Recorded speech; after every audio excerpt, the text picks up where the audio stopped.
I'm Ashley Share with ShareLove.Fund, and we are going to talk about yoga humanities and really get at the sutras by going through them one by one.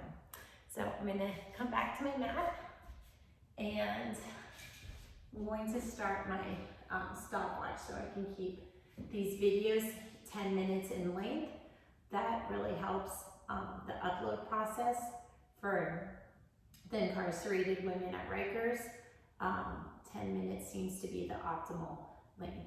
So we're going to start with the first sutra in the first book of sutras, and that is Sutra 1.1. And it says, "Now the exposition of yoga is being made." So that's what the sutra is. Sutras, there's 196 of them, and that's the yogic philosophy. So let's read that again and really think about what it says. And also you can get in a comfortable seated position. You can put one leg on top and really stretch the glutes. Or just crisscross applesauce. You can kind of windshield wiper your legs. You can also go into thunderbolt pose. You know, whatever feels comfortable. I'm going to go into double pigeon, which is having my legs at a right angle and my heel up here, and just trying to get this hip to open up. Okay, so the first sutra, 1.1. Now the exposition of yoga is being made. What does that mean? Exposition we can think of as instruction. And this sutra is saying that yoga, it's not just philosophy.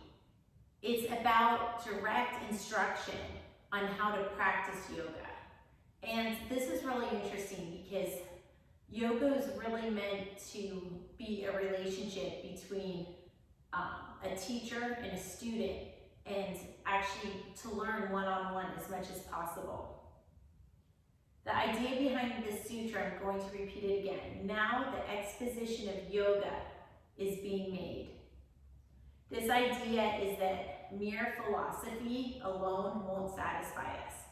That we can talk about what it is to be or let go. We can talk about acceptance. We can talk about forgiveness. We can talk about self-love. But this Yoga Sutra, this philosophy, point 1.1, it's saying talk alone isn't enough.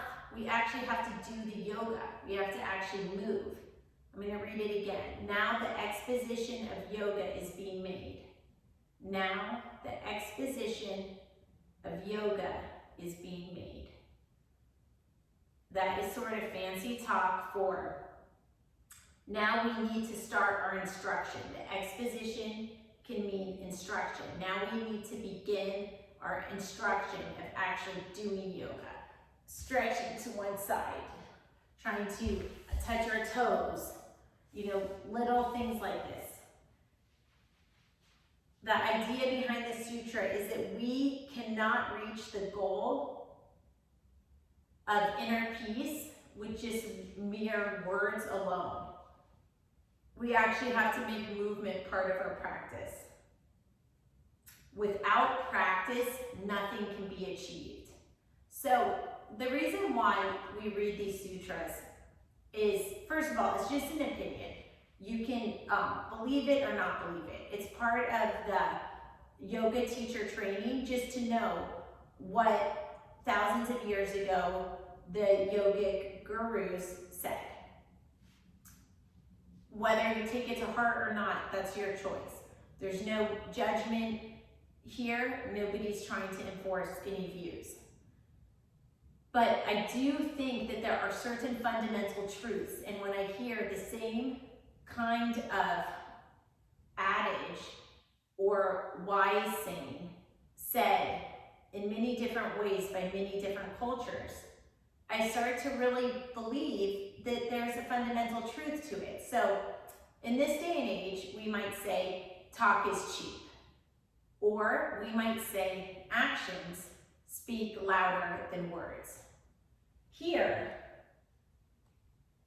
thousands of years ago in the Sutra, they say now the exposition of yoga is being made, and that awkward phrase is interpreted as now the instruction of practicing yoga begins, and that is interpreted as we can't just talk philosophy, we actually have to do some exercise and do some movement.